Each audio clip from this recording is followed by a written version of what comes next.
Good morning students last lecture में हमने पढ़ा था कांग्रेस के स्प्लिट के रिगार्डिंग कि कांग्रेस का स्प्लिट कैसे हुआ था। कांग्रेस के स्प्लिट के जनरली जो रीजंस थे उनमें से एक हमने पढ़ा था इंदिरा वर्सेस सिंडिकेट कि सिंडिकेट और इंदिरा के बीच में डिस्प्यूट्स थे। इसके अलावा हमने पढ़ा था एक प्रेसिडेंशियल इलेक्शंस ऑफ 1969 कि 69 में प्रेसिडेंट के इलेक्शंस हुए थे और उन इलेक्शंस के बाद जो कांग्रेस पार्टी थी वो दो ग्रुप्स में डिवाइड हो गई थी, एक कांग्रेस ओ और एक कांग्रेस आर। कांग्रेस आर को लीड कर रही थी इंदिरा गांधी और कांग्रेस ओ जो कि सिंडिकेट के लीडर्स उसे ऑपरेट कर रहे थे।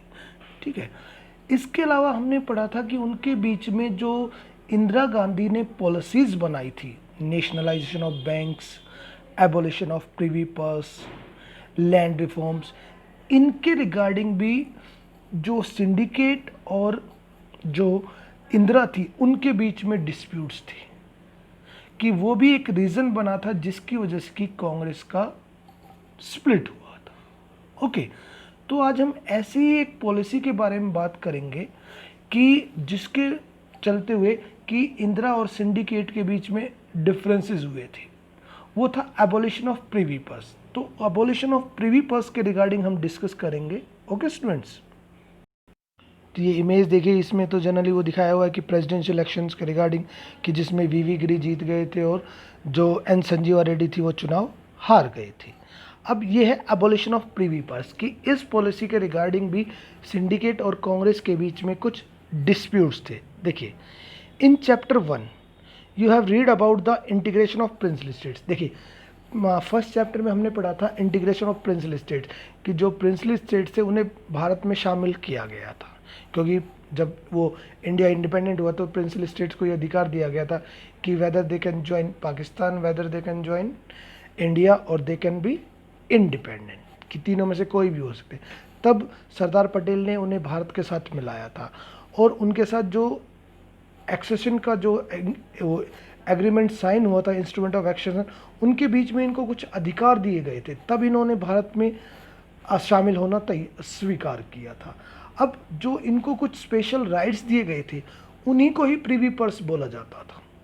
ठीक है, तो देखिए, this integration was preceded by an assurance कि जब इंटीग्रेशन किया गया था, इनको जब भारत में शामिल किया गया था तो इनको एक एश्योरेंस दिया गया था कि that after the dissolution of princely rule, कि जब आपका रूल खत्म हो जाएगा, यानी कि प्रिंसली स्टेट जो है इनको खत्म करके भारत में शामिल कर लिया जाएगा, then rulers family would be allowed to retain certain private property.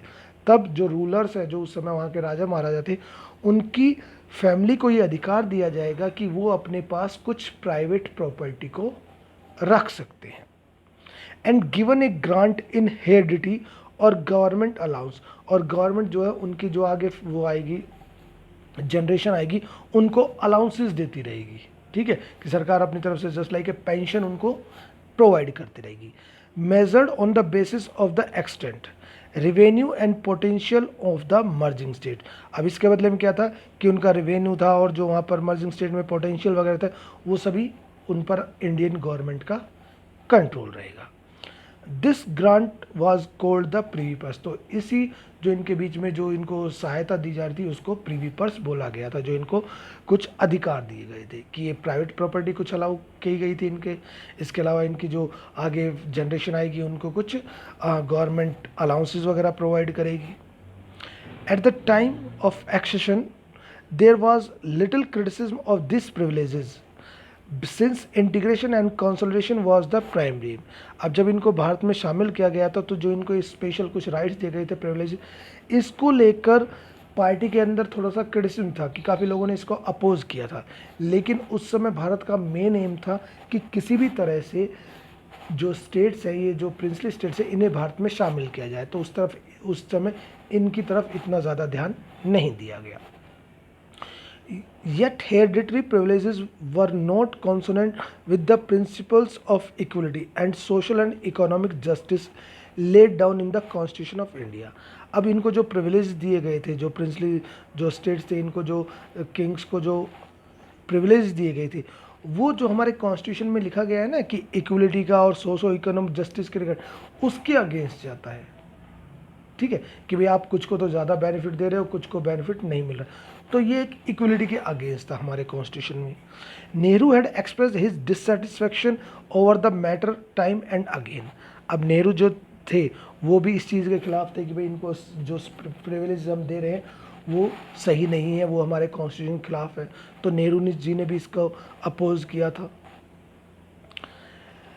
Following the 1967 elections की 67 में जब इलेक्शंस हुए थे, 4 जनरल इलेक्शंस हुए थे, Indira Gandhi supported the demand that the government should abolish privy purse. तो इंदिरा गांधी ने भी इस बात को सपोर्ट किया था कि जो प्रिवी पास है, जो इनको अधिकार दिए गए उनको ख़त्म किया जाए।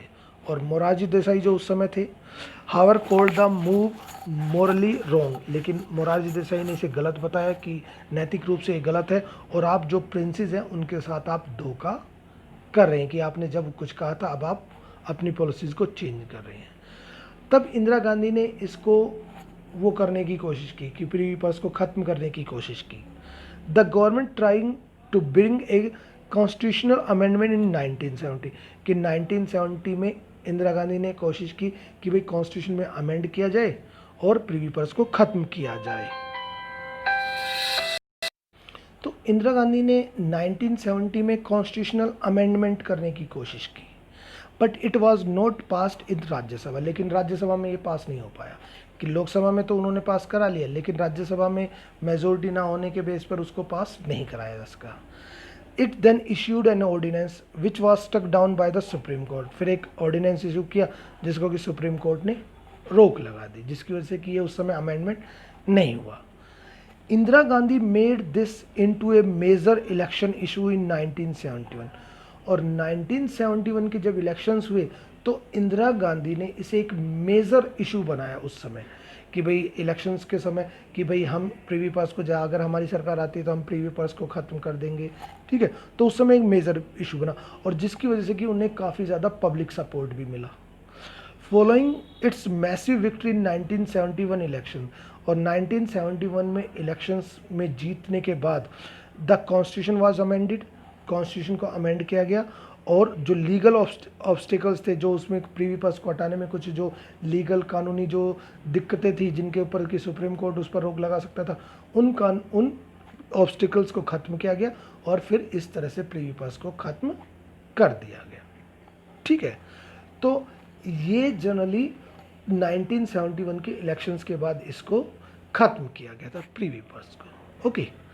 अब आता है आगे, देखो जनरली ये है पीएम इंसिस्ट, ये उसके रिगार्डिंग दिखा रखा है कि प्रेसिडेंट के इलेक्शंस हुए थे जब उन्होंने कहा था कि भाई आप पूरी तरह से आज़ाद हो, आप किसी को भी वोट दो।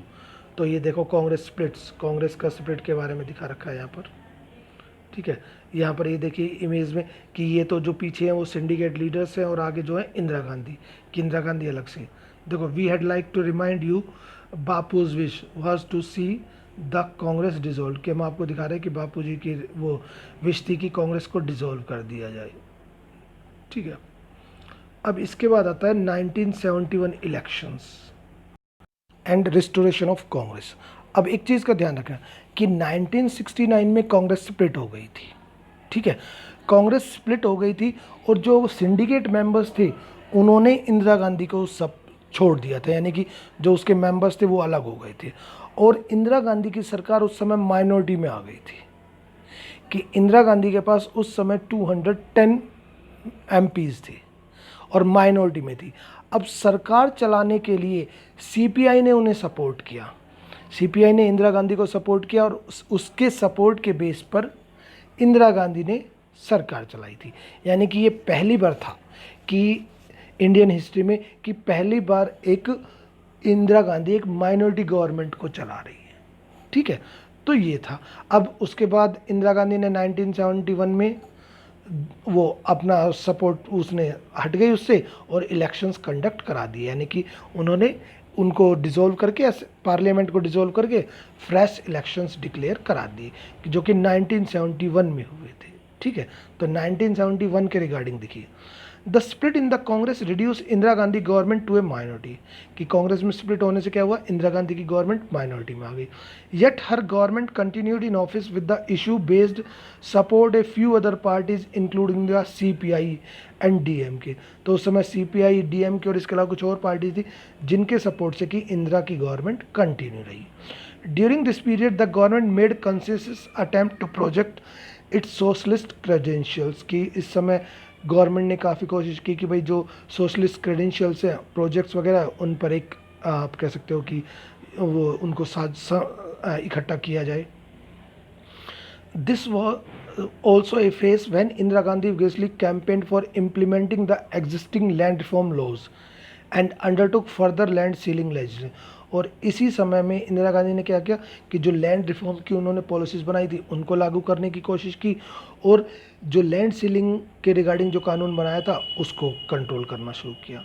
इन order to end her dependence on other political parties, strengthen her party position in the parliament. अब कि इंदिरा गांधी दूसरी पार्टीज के ऊपर डिपेंड थी तो वो चाहती थी कि इनकी डिपेंडेंस को ख़त्म किया जाए और पार्टी की अपनी पोजीशन को मजबूत किया जाए. And seek popular mandate for her programmes, और वो चाहती थी कि भाई अगर मुझे अपने प्रोग्राम्स को लॉन्च करना है, लागू करना है, इम्प्लीमेंट करना है, तो एक मेजोरिटी गवर्नमेंट होनी चाहिए. Indira Gandhi government recommended the dissolution in the Lok Sabha in December 1970, और लास्टली दिसंबर 1970 में लोकसभा को डिसॉल्व कर दिया गया. This was another surprising and bold move. The fifth general elections of Lok Sabha were held in Feb 1971, और लास्टली फिर 1971 में लोकसभा के फिफ्थ जनरल इलेक्शंस कराए गए. ठीक है, तो ये इस तरह से फिफ्थ जनरल इलेक्शंस के रिगार्डिंग एक आप कह सकते हो कि वो तैयार हुआ, एक प्लेटफॉर्म तैयार हुआ. ओके.